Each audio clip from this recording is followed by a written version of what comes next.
Hello à tous, bienvenue dans Côté Mindset, l'émission où on parle motivation, performance et bien sûr comment améliorer son mindset.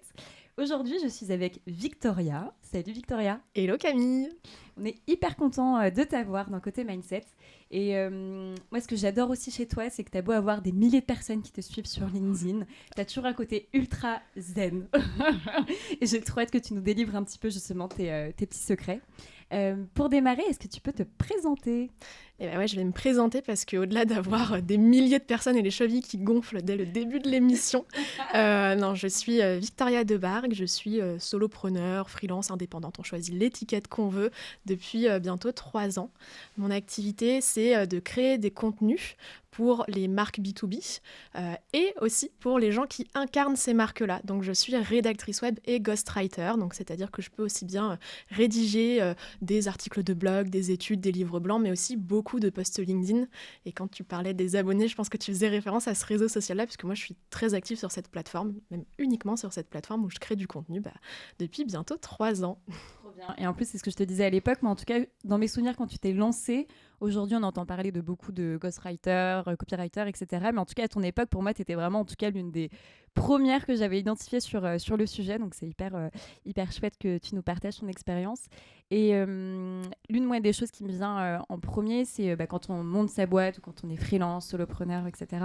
On peut avoir tendance à croire que quand on est solo, justement, quand on n'a pas d'équipe, c'est l'enfer. Comment est-ce que toi, tu vis ton quotidien de solopreneur? Comment ça se passe? Eh ben, écoute, mon quotidien de solopreneur, je le vis bien, je le vis pleinement, je le vis à 100%. En fait, c'est marrant parce que ce que j'aime bien raconter, c'est que quand j'ai quitté mon salarié, donc en start-up, mais en CDI, donc il y a 3 ans, on m'a dit Ouah, mais tu te lances dans l'inconnu, l'entrepreneuriat, c'est vraiment l'incertitude, tu quittes ta zone de confort. Et en fait, moi, j'ai vraiment eu l'impression de rentrer dans ma zone de confort quand je suis rentrée dans l'indépendance, dans le soloprenariat.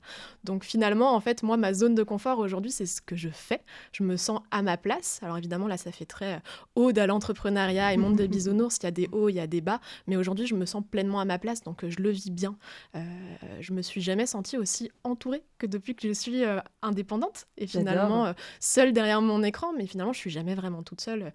Je suis hyper bien entourée. Je pense qu'on aura l'occasion d'en reparler, mais ça fait que je vis très bien ma vie aujourd'hui d'indépendante. Trop cool. Et moi, il y a une question que j'aime bien poser pour rentrer dans le vif du sujet, justement quand on est solo ou même quand on est entrepreneur avec une équipe. C'est vraiment le sujet de la motivation, Ouais. sur le fait, encore plus, tu vois, par exemple, toutes les deux, on est sur des sujets passion, donc toi, il y a le côté, en tout cas, moi, à titre personnel, j'ai aucun problème à me lever le matin, j'ai une énorme patate. En revanche, pour tenir sur la durée, et toi, justement, tu as un peu ce recul que tu peux nous partager, comment est-ce que tu restes motivé au quotidien? C'est une bonne question parce que finalement, la motivation, la rigueur, la détermination, on pourrait croire qu'il suffit de faire un métier qu'on aime et qu'on on est Ouais. motivé tous les jours de l'année. Moi, je suis pas convaincue que être passionné par ce qu'on fait, je pense qu'on l'est toutes les deux, ça suffit finalement pour rester motivé dans la durée, parce que c'est vraiment ça l'enjeu, c'est pas de se dire je suis motivé un jour par semaine, c'est je suis motivé toute l'année pour faire grandir mon activité. Donc moi, j'ai mis en place certaines petites actions, on va dire, au fil de l'eau.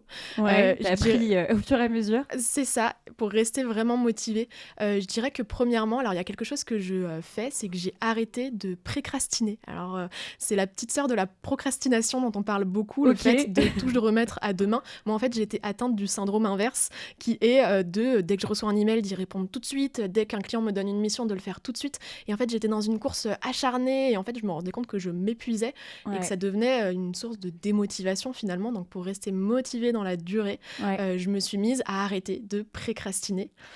Évidemment, ensuite, il y a l'entourage. Moi, je me sens hyper bien entourée aujourd'hui. Je fais partie d'une coopérative d'activité d'emploi, donc c'est une structure qui accompagne des entrepreneurs.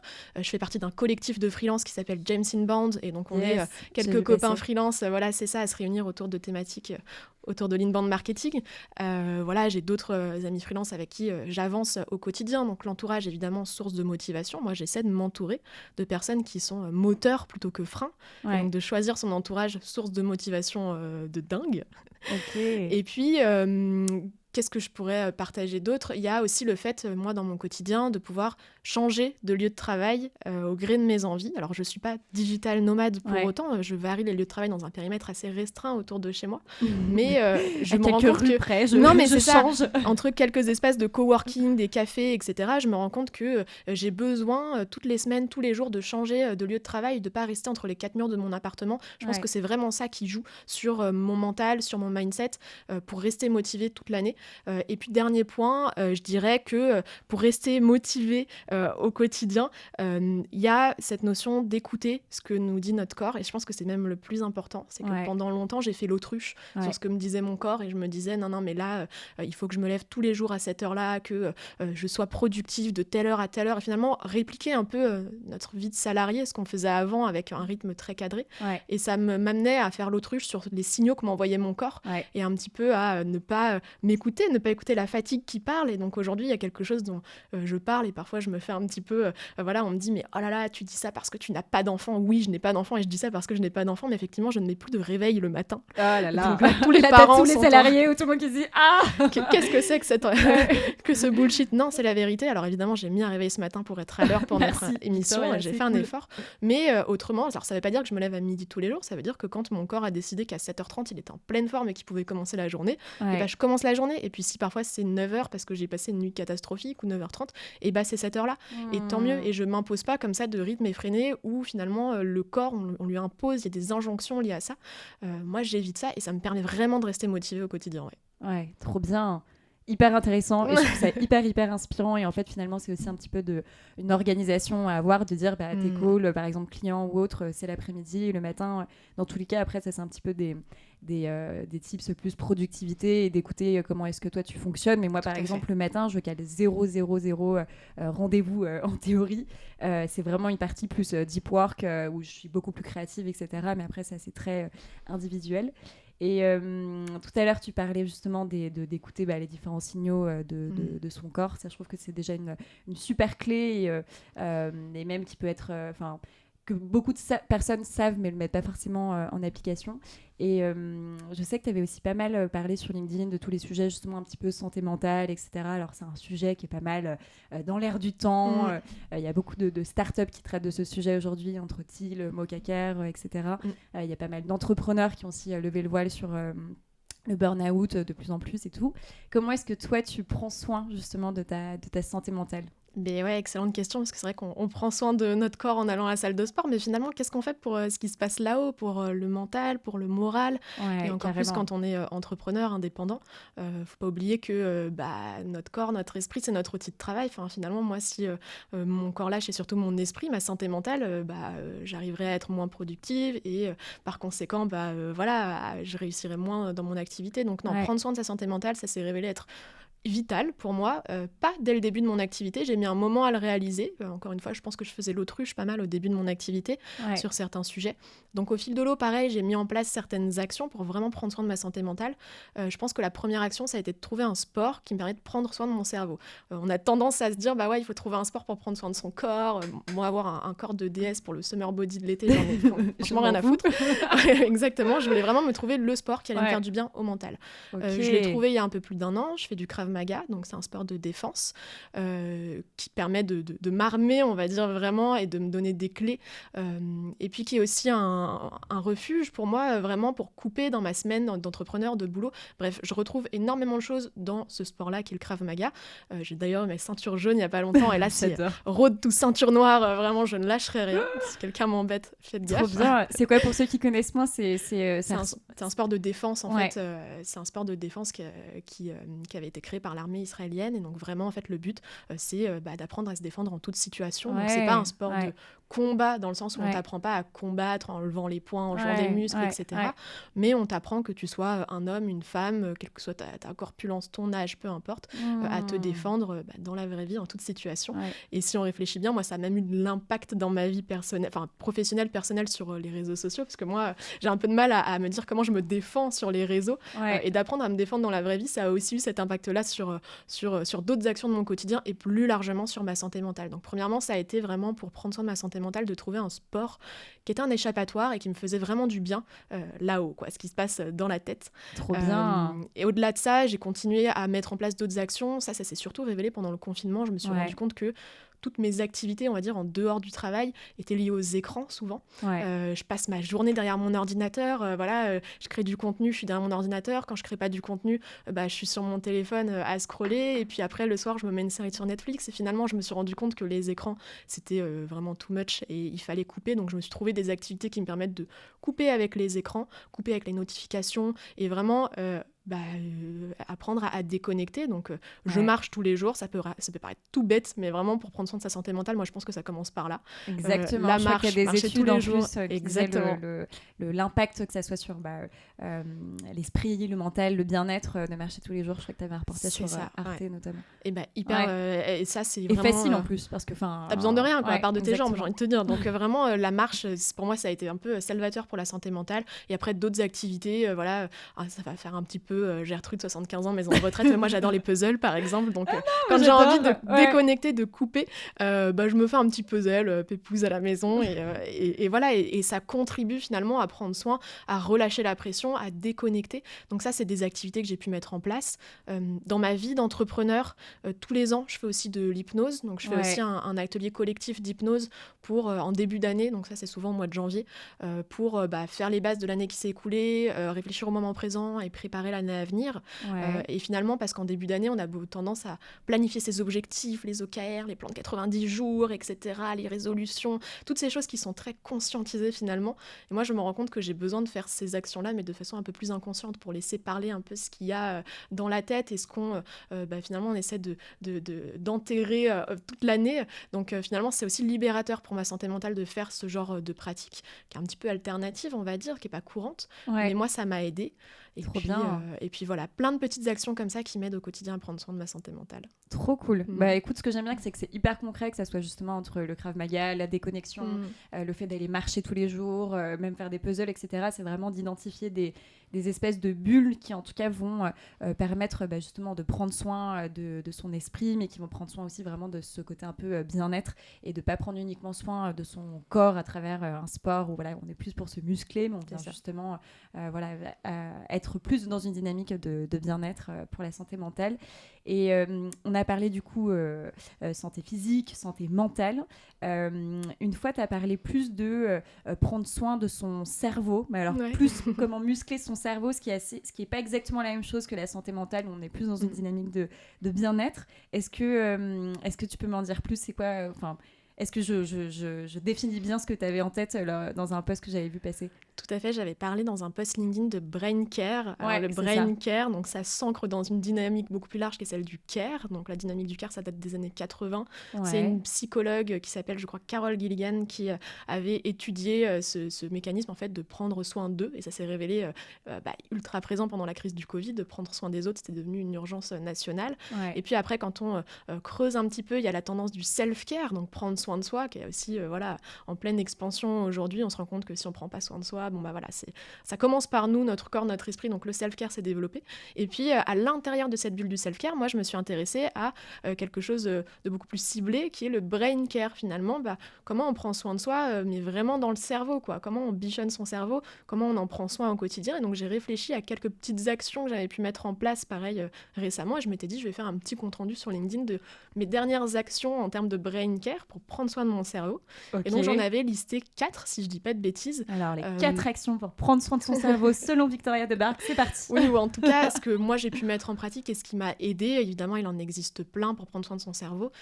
Moi la première chose que j'ai pu faire, c'est participer à un cercle de parole avec le collectif du coup auquel j'appartiens. Un cercle de parole pour vraiment prendre ce qu'il y a dans mon cerveau et le mettre sur la table dans un cercle qui est hyper bienveillant, sans jugement, etc. Et ça a été une première action pour me dire ok, je prends ce qu'il y a dans mon cerveau et je le vide parce que, en fait, surtout quand on est entrepreneur, qu'on passe du temps seul, on peut ressasser des choses et entasser le cerveau et au bout d'un moment, ça arrive à saturation. Donc, l'exercice du cercle de parole, moi, ça a été bien utile, je trouve. Donc, ça, c'était la première action que j'ai testée et que je recommande fortement. Carrément. Un cercle de parole, hyper intéressant comme exercice. Deuxièmement, il y a quelques temps, alors il y a quelque chose que j'ai fait qui peut paraître un peu anodin, mais j'ai anticipé la préparation de mes vacances parce que j'ai beaucoup de personnes autour de moi qui n'arrivent pas à prendre de congés ou alors qui font ça à la dernière minute et je me suis dit, si je veux me libérer de la charge mentale et faire du bien à mon cerveau pour qu'il puisse se concentrer sur les choses importantes aujourd'hui, il faut que j'anticipe ces choses-là. Et puis même, ça me donnera un objectif, un cap, et donc il faut que j'anticipe mes vacances le plus tôt possible. Donc, sinon, il y a toujours quelque chose de toute façon. C'est ça, et puis tant que c'est pas mis dans l'agenda, finalement, on peut repousser, on peut... voilà, donc moi, j'avais besoin pour mon cerveau, pour pouvoir me concentrer sur les choses importantes, d'anticiper mes vacances. Donc ça, c'était une petite action comme ça. La troisième action, ça a été d'arrêter la surconsommation de contenu business. En fait, je me suis rendu compte que je bourrais mon cerveau en permanence d'informations business qui sont hyper utiles pour mon activité d'entrepreneur. Et puis en plus, moi, je crée du contenu, donc j'ai besoin de faire des recherches en permanence, de me nourrir, etc. pour mes clients, pour moi-même aussi. Mais je me suis rendu compte que là, j'avais besoin un petit peu de couper. C'est-à-dire que pendant le temps off, quand ma journée de travail est terminée, je vais pas me poser dans mon canapé avec un bouquin business où je vais limiter... alors j'ai un peu honte de dire ça sur cette chaîne, mais l'écoute de contenu un peu business, podcast, alors ça je le fais pendant ma journée de travail à certains moments, mais les week-ends, les temps off, les vacances, je préfère me prendre un bon roman, un bon bouquin qui n'est pas du tout business pour éviter finalement la surchauffe au niveau du cerveau et limiter, c'est ça en fait, c'est tout simplement limiter la surconsommation de contenu business. Je me reconnais vachement dans ce que tu dis parce que moi en plus qui kiffe énormément les sujets sur le mindset, sur le leadership, la motivation, le dev perso, les startups, etc. Il y a tellement de contenu et en fait ça a toujours été quand j'étais salariée, c'était mon hobby. Donc en fait, naturellement, quand je me baladais à la Fnac ou dans une librairie, c'était toujours la pile de bouquins avec laquelle je ressortais, etc. Sauf que maintenant, aujourd'hui, que c'est mon métier, que c'est mon expertise, en fait, je me rends compte qu'il n'y a plus aucune coupure entre le moment où tu vas te coucher, où justement tu es censé couper avec la journée. Et en fait, je passe mon temps, quand j'ai un livre, par exemple, sur le mindset, ou même un peu plus dev perso, en fait, je passe mon temps à avoir mon portable à côté, à prendre des notes, à machin, à me dire ça fera tel contenu, je pourrais l'utiliser dans tel coaching et tout. Et moi, c'est hyper récent parce que voilà, mon activité est aussi plus récente, mais où du coup, tu vois, je me dis en fait une BD, un roman, où tu vois, genre même des trucs que enfin, c'était plus des trucs pour moi de daron avant, mais tu vois, de regarder des magazines de déco, en fait, je regarde juste les images, machin, en fait, ça te fait vachement du bien pour couper avec ton quotidien, quoi. Et arrêter la surchauffe, comme tu dis. Et arrêter la surchauffe. Donc ça, hyper important. Et le dernier levier, moi, côté brain care, et je me suis rendu compte que c'est celui où j'ai eu vraiment un déclic assez récent. Ça a été d'arrêter de me concentrer sur les choses que je ne contrôle pas. Ça, je me suis rendu compte que ça prenait une place, mais monumentale dans mon cerveau.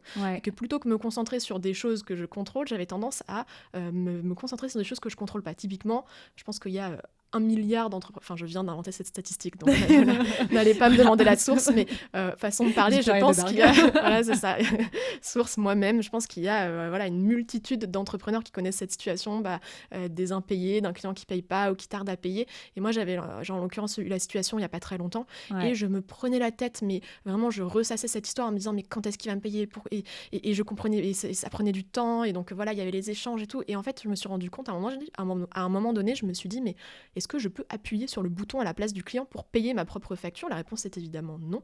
Donc, qu'est-ce que je peux faire ? Qu'est-ce qui est en mon contrôle ? Je peux le relancer, je peux mettre en place des actions avec ma coopérative, mes équipes comptables qui m'accompagnent, je peux à l'avenir trouver des clients peut-être un peu plus solvables et faire un peu plus attention, mais je ne peux pas payer ma propre facture moi-même, donc je ne contrôle pas ça, donc ça sert à rien de me prendre la tête au quotidien et d'utiliser mon jus de cerveau littéralement sur des choses que je ne contrôle pas. Et donc dans plein de situations comme ça où je me rends compte que ça y est, ça commence à surchauffer la hausse et je suis en panique, je suis en stress, je suis angoissée, ça va pas, etc. Je me dis mais finalement est-ce que j'ai le contrôle sur cette situation ? Si oui, j'agis, sinon, en fait, je passe à autre chose et j'essaie de trouver des solutions, mais j'arrête et vraiment, pour prendre soin de mon cerveau, maintenant, je me pose cette question, je fais, est-ce que je suis en contrôle dans cette situation ? Si je ne suis pas en contrôle, en fait, j'arrête d'utiliser tout mon jus de cerveau pour des situations, tout simplement, sur lesquelles on n'a pas la main, quoi. Exactement, j'adore. Ouais. Donc, toujours se poser la question, est-ce que j'ai le contrôle sur cette situation ? Si oui, Et J'agis. ben on agit, et sinon on passe à autre chose. On trouve des Ouais. solutions, on réfléchit sur quoi, parce qu'il y a des situations sur lesquelles, voilà, on peut avoir du contrôle, mais qu'est-ce qu'on met en place pour, etc. Donc vraiment réfléchir à ça, et si jamais on peut rien faire, bah, laisser couler en fait. Ouais, Enfin carrément. voilà, je n'ai Ouais. pas le contrôle dans cette situation, je ne vais pas me prendre la tête pendant des heures et bloquer toutes les actions productives que je pourrais faire à la place. Ah, c'est trop bien. Ce que tu partages, moi, ça me fait penser à plein de choses. C'est, tu vois, par exemple, en préparation mentale, l'un des apprentissages, en tout cas vraiment de base, mais qui est hyper intéressant, c'est pour être bien dans sa vie, pour kiffer sa life, pour être confiant, voilà, pour toutes les choses. En gros, il y a 3 leviers d'action. Il y a le levier sur ses pensées, le levier sur ses émotions, et ensuite le levier sur ses comportements. Et là, ce que tu viens de décrire, c'est exactement ce levier sur les pensées, où en fait, à partir du moment où, comme tout être humain, en plus, il y a des biais de négativité, donc je vais plutôt avoir tendance à me focaliser sur le négatif, etc. Et en fait, l'une des façons d'aller développer son mindset, d'aller muscler son cerveau, c'est justement, avec des choses toutes bêtes, de prendre ce recul, typiquement dans une situation que tu as décrite, et se poser cette question qui va venir changer, en fait, tes pensées, qui vont venir les transformer plutôt que de te laisser envahir par ce flot de pensées naturelles, hein, qui va pas te servir justement et qui va pas t'apporter forcément beaucoup de bien-être. Et moi, un petit peu justement dans cette logique de transformer ses pensées, moi il y a un truc que j'aime bien aussi, quand avant j'étais un petit peu la championne des putain, j'aurais dû faire ça, j'aurais dû lui poser cette question, j'aurais pas dû lui dire ça, j'aurais dû envoyer tel mail, enfin bref, tu vois, genre vraiment le truc, j'aurais dû, quoi, qui franchement est vraiment nous rend pas service au quotidien. Et je transforme véritablement ce j'aurais dû par comment est-ce que la prochaine fois je peux. Et donc, voilà, si j'ai oublié de te poser cette question, comment la prochaine fois, mon futur invité, je peux lui poser ça. Si je me suis trompée dans ma pièce jointe, comment la prochaine fois, je peux faire en sorte que ça ne se reproduise plus. Et en fait, c'est vraiment un changement de focus, un changement de pensée. Et ça, c'est... Enfin, voilà, j'adore. Je bois tes paroles. On sent la pro qui parle, c'est non, top. mais c'est... En fait, tu vois, même moi... je le vois avec les entrepreneurs qui me contactent, il y a vachement à côté, c'est quoi la formule magique en fait. Il n'y a pas de formule magique, c'est exactement tout ce que tu viens de décrire, c'est plein de petites actions mais c'est ça. qui ont un impact global ensuite sur la durée. Et ça, je trouve ça hyper puissant. On devrait bannir du vocabulaire les hacks magiques, les hacks secrets, ça ne devrait plus exister, on est d'accord là-dessus. Exactement. C'est la théorie des petits pas, quoi. C'est une action après l'autre. Exactement. Et alors, un autre sujet aussi sur lequel je voulais aller, qui me concerne aussi, c'est quand on est solopreneur, l'une des choses qui nous fait le plus peur, c'est d'être en chaos technique, quoi, d'être malade, je sais pas, de vivre peut-être un drame familial ou j'en sais rien, mais de plus pouvoir exercer parce que finalement notre produit, c'est nous, c'est notre expertise. Toi, je sais que récemment, tu es tombée malade. Je crois que tu as eu le Covid, 2 fois le Covid en un temps record. Ça t'a mis bien down. Comment est-ce que tu as géré cette période? Comment t'as fait? Eh bien ouais, je fais partie de cette élite qui a eu le Covid. Nous sommes très peu nombreux, mais non, on est de plus en plus nombreux, mais effectivement, avoir le Covid en un temps assez restreint, donc forcément, le corps a lâché.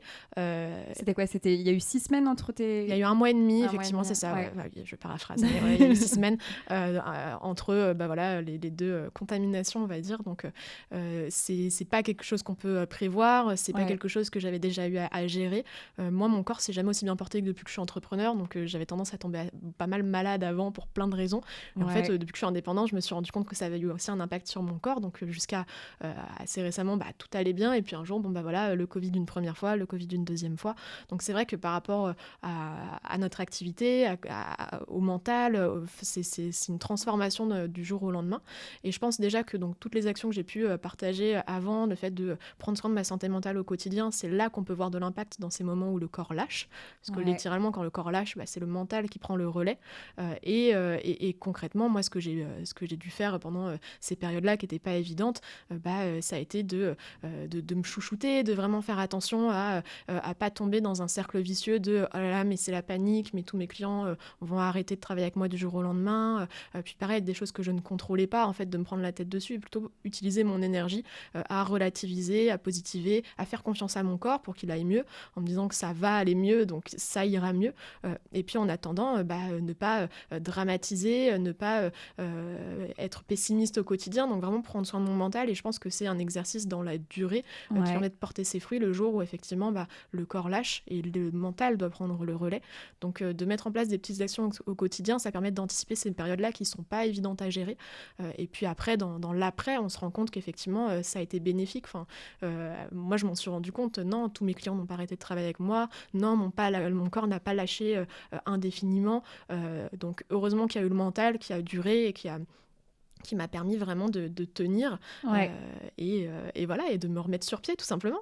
Ok, donc finalement ce moment de down a été bien géré parce que tu avais mis en place des actions qui permettaient de ne pas te laisser un peu envahir par le fait que tu étais plus disponible pendant cette période, que ça allait pas, etc. Un légume, tout à fait. Ok, ouais, donc sur la partie business, ça l'a fait aussi, rien n'était insurmontable au final. C'est ça, et j'ai même une cliente qui m'a dit la seule urgence en fait c'est que tu ailles mieux, quoi. Enfin, les clients comprennent finalement, donc, et ceux qui comprennent pas, tant pis pour eux, ils s'en vont et ils iront trouver un freelance disponible 24 heures sur 24, 7 jours sur 7, qui tombe jamais malade, ce qui n'existe absolument pas. Mais vraiment les clients de confiance, ceux qui sont là depuis longtemps, ceux qui ont envie de travailler avec toi parce que c'est toi, ils restent. Et effectivement ça arrive à tout le monde de tomber malade. Dans nos vies d'entrepreneurs, c'est un sujet qui est un petit peu plus tabou parce que on se dit qu'on n'a pas le droit, mais c'est comme le droit à la déconnexion, quoi. Enfin, ça ne devrait pas être un droit d'être malade, mais c'est une possibilité. C'est comme le droit à la déconnexion, c'est pas que pour les salariés, c'est pour tout le monde. Donc finalement, c'est des choses qui nous arrivent à tous et il faut apprendre à les gérer, tout simplement. Ouais.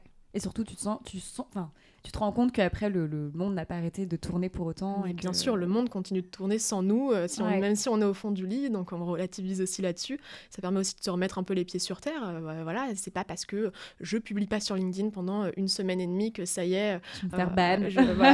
Tout le monde m'oublie, je n'existe plus, et que non, et ça permet aussi au niveau de l'ego, je pense, de remettre certaines choses en place et c'est pas plus mal. Ouais. Et je te pose cette question qui est un peu hors sujet, mais je trouve que ça peut être intéressant parce qu'il y a sûrement d'autres solopreneurs ou peut-être des personnes qui veulent être freelance qui vont nous écouter. Toi, tu as un statut particulier qui te permet justement, pendant que t'es malade ou peut-être dans d'autres situations de vie, qui te permet d'être rémunéré pendant cette période-là. Est-ce que tu peux dire en quelques phrases en quoi ça consiste? Parce que je pense que c'est un truc qui n'est pas du tout connu pour le coup. Je milite pour que ce soit plus connu, donc je suis ravie d'en parler. Je le fais de bon cœur et vraiment pour moi ça a été un game changer de trouver ce statut quand je me suis lancée, donc j'adore en parler. Effectivement, moi je ne suis pas micro-entrepreneur ou en SASU ou tous ces statuts qu'on commence à bien connaître. Je suis entrepreneur salarié. C'est un statut qui existe et qui est accessible via une structure qui s'appelle une coopérative d'activité et d'emploi, donc il en existe partout en France. La mienne s'appelle Omnicité et est à Paris, et en fait cette structure, elle te permet d'avoir un statut un peu hybride. Elle te permet de garder ton indépendance, de vivre ta vie d'indé comme tu l'entends. Tu trouves tes propres clients, tu travailles aux horaires que tu t'es fixés, tu es ton propre patron, mais en même temps tu as tous les avantages d'un salarié, que ce soit en termes de mutuelle, de congé maladie, congé mat, peu importe, et tu as un contrat de travail aussi. Si demain tu dois aller faire un prêt immobilier, sur le papier tu es salarié de cette coopérative, donc j'ai un contrat de travail avec ma coopérative. J'ai des fiches de paye tous les mois, sur la base de mon chiffre d'affaires, évidemment.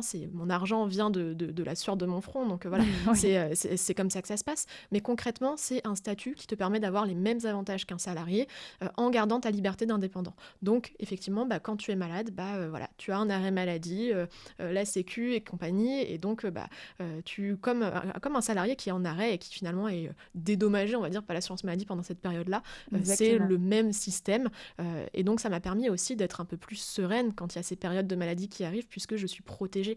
T'as pas eu un trou de chiffre d'affaires pendant ce mois-là? Voilà, c'est ça. Okay. Il y a des solutions, on cotise pour, et puis ça permet de prendre le relais quand il y a ce genre de situation. Et ça, c'est un statut, donc là, tant sur le plan administratif, on va dire sécurité, etc., que sur l'accompagnement. Enfin voilà, c'est vraiment une structure qui accompagne des entrepreneurs. Donc j'ai une conseillère dédiée que je vois tous les mois. On est 300 entrepreneurs dans ma coopérative, donc il y a aussi de l'intelligence collective, plein d'ateliers. l'atelier. Enfin bref, il se passe plein de choses dans ce milieu-là.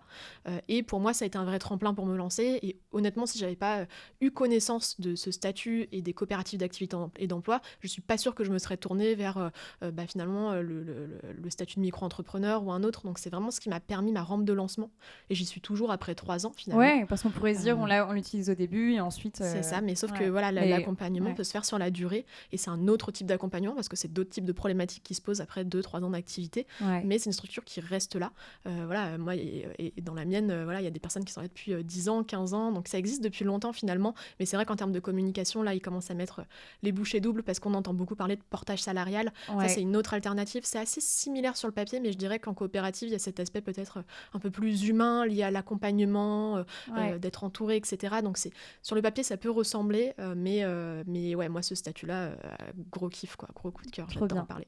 Et en échange, tu donnes un pourcentage de ton mon chiffre d'affaires, c'est ça. Je donne un pourcentage qui est fixe tous les mois. Je donne 10% de mon chiffre d'affaires. Évidemment, après, j'ai des charges, mais voilà, la coopérative se rémunère avec un pourcentage sur nos chiffres d'affaires, peu importe combien je fais tous les mois, évidemment. Trop bien, hyper intéressant. Merci de nous avoir partagé ça. Je trouve que ça peut pas mal aider, donc trop cool. Un autre sujet aussi que j'avais entendu, que tu avais déjà partagé dans des podcasts, et ça va complètement dans le thème de côté mindset, c'est vraiment le sujet de la zone de confort. Parce que quand on est entrepreneur, et moi je le vis encore plus aujourd'hui, en fait, tout est... Enfin, en tout cas, moi je le vis comme ça, mais au quotidien, tout est inconfortable en fait. On passe son temps à regarder nos peurs en face, à essayer de les dompter, etc. Donc, toi, je crois que tu avais une relation assez rigolote avec la zone de confort. Tu disais que la zone d'inconfort devenait pour toi un jeu, que tu t'amusais avec. Est-ce que tu peux nous en dire un peu plus ? Ben ouais, c'est ça, c'est que j'essaie de transformer mes zones d'inconfort en jeu, ou en tout cas de m'inspirer de l'univers du jeu pour transformer ce qui génère de l'inconfort en quelque chose de beaucoup plus confortable. C'est vrai que dans nos vies d'entrepreneurs, ça peut être typiquement, je sais pas, d'aller prospecter pour aller trouver des nouveaux clients. Ça, c'est quelque chose qui peut un peu faire palpiter le cœur en se disant oh là là, c'est un peu l'angoisse. Ou alors de commencer à communiquer sur LinkedIn. Ça, c'est une peur que je rencontre chez énormément de mes clients. Prendre la parole, c'est un petit peu équivalent à se mettre nu sur scène, donc forcément ça crée de l'inconfort. Mais voilà, ça peut être aussi de se lancer dans l'indépendance. Il y a plein de zones d'inconfort finalement qui nous entourent. Et moi, ce que j'essaie de faire pour rendre ça plus supportable, c'est de m'inspirer de l'univers du jeu. Par exemple, typiquement, dans l'univers du jeu, tu commences pas un jeu en allant affronter le boss final dans l'arène dans Pokémon ou le grand méchant dans Mario. T'as quelques niveaux à passer au fur et à mesure. C'est exactement ça. T'allumes pas ta console et tu te retrouves pas au niveau final. Ça n'existe pas, ça. Donc finalement, dans l'entrepreneuriat, c'est un peu pareil. L'idée, c'est de se dire, il y a des niveaux. Il y a niveau 1, niveau 2, niveau 3. Et de décomposer ces peurs, ou en tout cas ces zones d'inconfort par niveau. Et de se dire, OK, alors là, la prospection, ça me paraît insurmontable. Faire mon premier post sur LinkedIn, ça me paraît impossible. Mais comment je fonctionne par niveau ? Et qu'est-ce que c'est le niveau 1 ? Et une fois que j'ai réussi le niveau 1, qu'est-ce que c'est le niveau 2 ? Etc. Et c'est encore une fois cette théorie des petits pas. Et c'est de se dire, on décompose finalement nos inconforts en niveaux, comme on pourrait avoir dans un jeu vidéo avec des niveaux, etc. Donc ça, c'est une première méthode. Et c'est vrai que j'en partageais d'autres. Le fait de se dire, oui, ce n'est qu'un jeu. Moi, j'ai une vision assez, on va dire, je considère l'entrepreneuriat comme un jeu à long terme. Et donc, du coup, je me répète souvent, ça, c'est plutôt au niveau de l'état d'esprit, de se dire, ce n'est qu'un jeu, en fait. Ce n'est qu'un jeu. Et c'est vraiment de s'ancrer ça dans le cerveau, de se dire, mais là, en fait, je joue. Rien n'est vital, en fait, entre guillemets, contrairement à un jeu vidéo, là, je perds pas de vie, en fait. Je ne joue pas ma vie, ce n'est qu'un jeu, je ne perds pas de vie si je rate quelque chose. Donc vraiment, ça, c'est plutôt d'ancrer ça dans son cerveau, de se dire, ce n'est qu'un jeu. Et moi, j'essaie de fonctionner comme ça pour rendre les choses beaucoup plus, voilà, alors, pas à la légère, hein. Le but, c'est pas de prendre les choses à la légère et puis de considérer ses clients, son business, vraiment comme quelque chose de futile. Non, c'est d'essayer de relativiser les choses et de se dire, l'entrepreneuriat est un jeu infini.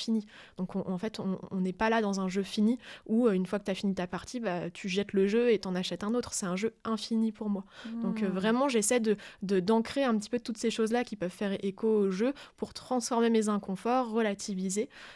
Et puis par exemple aussi, quand j'ai une source d'inconfort, plutôt que me fixer des objectifs de résultats, ça c'est ce qu'on a tendance à se faire, me fixer des objectifs de moyens. Donc par exemple, avec la prospection, c'est de se dire, l'idée c'est pas de se dire, ouais, là je viens de me lancer, il faut qu'à la fin du premier mois, j'ai 20 clients, sinon ça va pas aller. L'idée, c'est plutôt de se dire comment est-ce que tous les jours, je peux contacter 10 clients et le faire vraiment tous les jours jusqu'à la fin du mois. Et finalement, on switch ces objectifs de résultats qui foutent un peu la pression, et c'est vraiment ça qui génère de l'inconfort, en objectifs de moyens, ce qui permet de se mettre en mouvement et de se dire, tous les jours, je fais des petites actions, et à la fin, en fait, finalement, il y aura des résultats.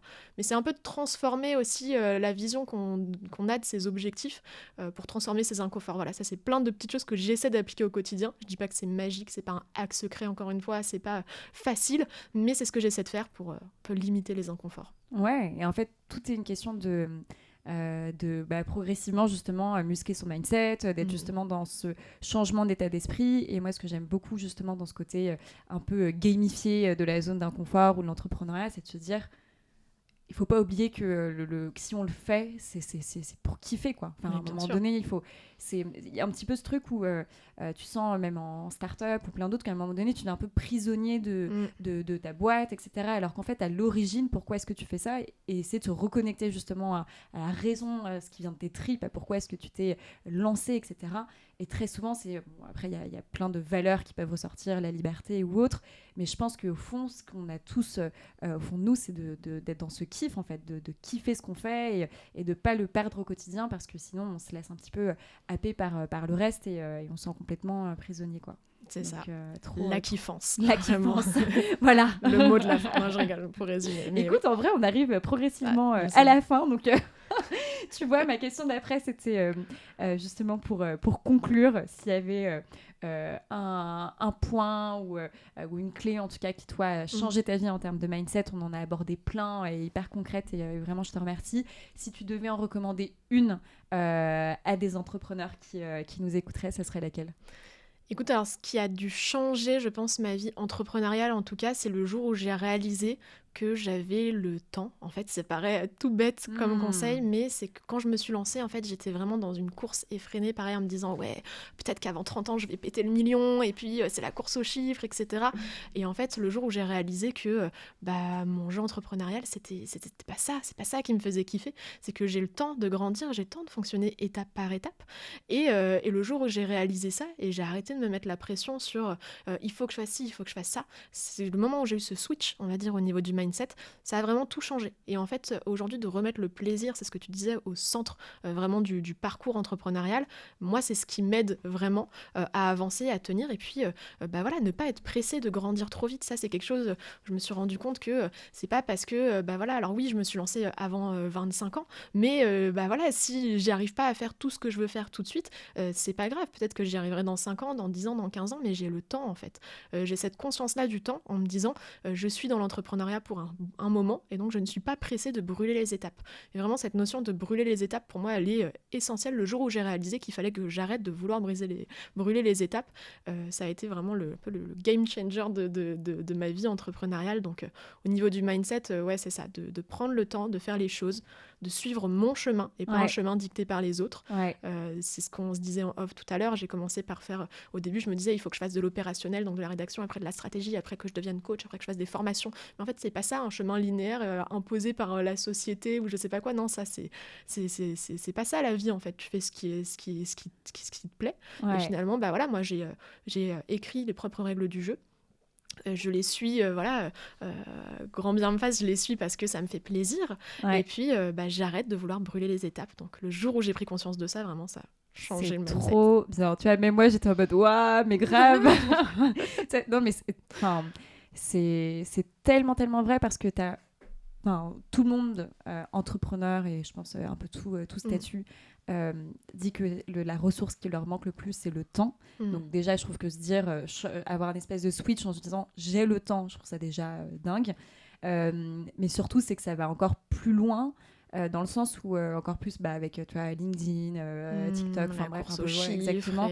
T'as un peu un côté très comparaison. Où en fait, quand tu démarres, etc., tu peux beaucoup plus facilement te comparer à des personnes qui ont peut-être 6 mois, 3 ans, 10 ans d'avance sur ton business, etc. Et en fait, ce que j'aime beaucoup là avec ce que tu viens de dire, c'est ce côté step by step et où il faut aussi laisser autant le temps de processer, de passer par les différentes étapes et de passer les différents niveaux, tu vois, pour refaire la référence à la zone d'inconfort tout à l'heure. Et je trouve ça trop cool, trop bien. J'espère que vous avez kiffé parce que là, ça a éveillé un petit truc en moi, j'ai adoré. Merci beaucoup. Ben, merci à toi. Trop cool. J'ai envie de discuter encore pendant des heures, mais je pense que on va rester sur ce format super court.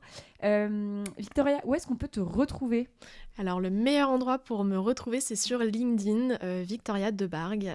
Voilà, j'essaie d'être active 1 à 2 fois par semaine. Pareil, je prends mon temps, c'est la même chose. Je ne me fixe pas voilà, un rythme effréné. Donc, non, mais je reste très active. Donc, s'il y a besoin de m'envoyer un message, me poser une question, voilà, j'accepte les gens, je réponds, il n'y a pas de souci. Donc, je me tiens disponible sur LinkedIn. Trop bien, merci beaucoup. De Merci mon à toi. côté, vous pouvez aussi me retrouver principalement sur LinkedIn, Camille Bus. Si ce contenu vous a plu, si vous avez kiffé le témoignage de Victoria, si le sujet du mindset, de muscler son cerveau, un sujet qui vous fait kiffer, n'oubliez pas de vous abonner sur votre plateforme d'écoute ou de lâcher aussi 5 étoiles, ça fait toujours super plaisir et ça nous aide à nous développer. Je vous dis à très vite. Ciao! À bientôt.